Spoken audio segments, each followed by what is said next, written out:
Hebrews 2. Therefore, we must pay much closer attention to what we have heard, lest we drift away from it.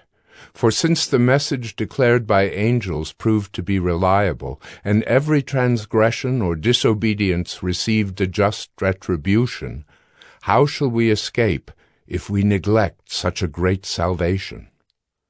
It was declared at first by the Lord, and it was attested to us by those who heard, while God also bore witness by signs and wonders and various miracles, and by gifts of the Holy Spirit distributed according to his will. Now it was not to angels that God subjected the world to come, of which we are speaking.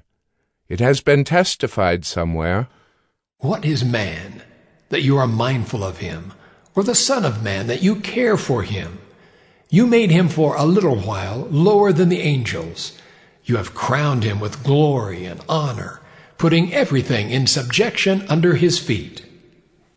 Now in putting everything in subjection to him, he left nothing outside his control.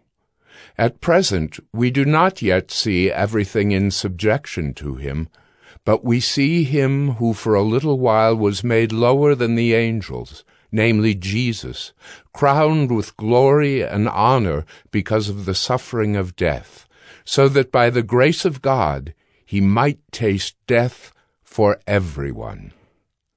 For it was fitting that he, for whom and by whom all things exist, in bringing many sons to glory, should make the founder of their salvation perfect through suffering.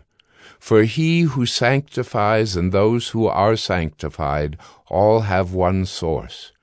That is why he is not ashamed to call them brothers, saying, "I will tell of your name to my brothers. In the midst of the congregation I will sing your praise."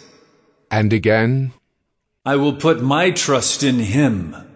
And again, "Behold, I and the children God has given me." Since therefore the children share in flesh and blood, he himself likewise partook of the same things, that through death he might destroy the one who has the power of death, that is, the devil, and deliver all those who through fear of death were subject to lifelong slavery.